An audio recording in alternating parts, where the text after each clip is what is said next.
মাঝরাতেও স্তব্ধ নয় প্রশাসন। আগরতলার বদলাখাল এলাকায় বোট নিয়ে জলমগ্নদের উদ্ধারে নেমেছেন জিরানিয়ার মহকুমা শাসক এবং পূর্ব থানার ওসি।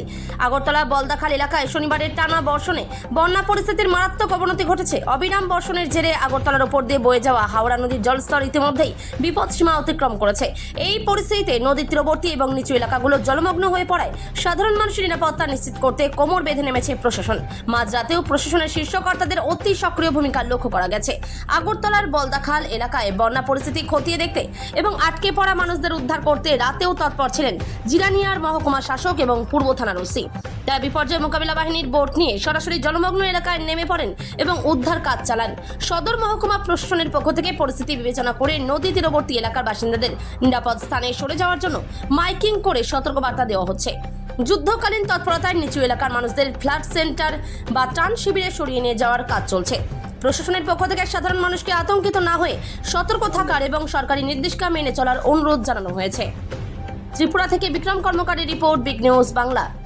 কোন আপনি কি আগে কি পরিস্থিতি আজকে গত রাতে অ্যাকচুয়ালি একটু স্বাভাবিকের থেকে একটু বেশি পরিমাণ বৃষ্টিপাত হওয়ার ফলে একটা ওভারনাইট বৃষ্টিতেই এই বলদাখাল এবং জিরানিয়া এবং আগরতলার যে হাওড়া নদীর এই ভাটির যে জায়গাগুলো এগুলো একটু জলপ্লাবিত হয়ে গেছে। এর পার্শ্ববর্তী যে সমস্ত লোকের যে বাসস্থানগুলি আছে প্রায় এখানে 800 থেকে 1000 মানুষের বাস। এখানে বলদাখাল স্কুল থেকে থেকে শুরু করে আমার আগরতলার চন্দ্রপুর ক্রস করে, তো এই সমস্ত জায়গাগুলো লোকগুলো হঠাৎ করে জলমগ্ন হওয়ার ফলে লোকগুলো আর বাড়ি থেকে বেরোতে পারছিল না।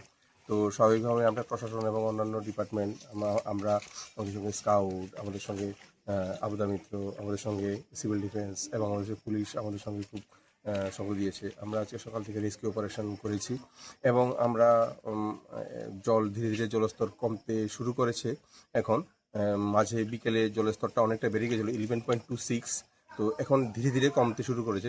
যতক্ষণ পর্যন্ত জলস্তরটা না কমে আমরা এখানে প্রশাসন থেকে বিং দ্য এসডিএম জিরানিয়া আমরা যেহেতু বলদাখালটা আমাদের এখান থেকে অ্যাক্সেস হয়, তো আমরা এখানে যদিও জায়গাটা আগরতলা হওয়া সত্ত্বেও আমরা এখানে কোনো জুরিসডিকশন দেখছি না।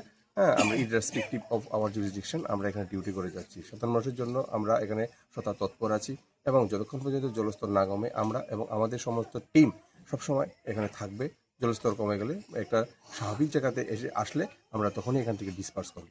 আর আমরাও চাই যে সাধারণ মানুষ যদি কোনো বাই চান্স রাতে যদি আরও কোনো বৃষ্টিপাত হয়, মানুষ যেন আমাদের বোট রেডি থাকবে, মানুষ যেন বাড়িতে বসে না থাকে। এবং আমাদের একটা শেল্টার হাউস খোলা হয়েছে অমূল্য বিয়েবাড়ি, ওখানে আমাদের লোক থাকতে পারে। প্রতি বছর নয় আমরা এখানে ব্যবস্থা করেছি ওখানে যাতে মানুষ খাবার দাবার খায় এবং আমরা খাবার দাবার ব্যবস্থা করেছি, বাচ্চা টাচ্চা নিয়ে সব কিছু নিয়ে ওখানে যেতে পারবে। মানুষ যেন বাড়ি ঘরে আটকে পড়ে না থাকে, মানুষ যেন শরণার্থী শিবিরতে এসে আশ্রয় নেয় এবং মানুষ যেন একটু সচেতন হয়, মানুষ যেন নিজের যত্ন নেয়, মানুষ যেন নিজের সাবধান থাকে। এই আরতিটুকু আমি মানুষের কাছে করবো। ধন্যবাদ।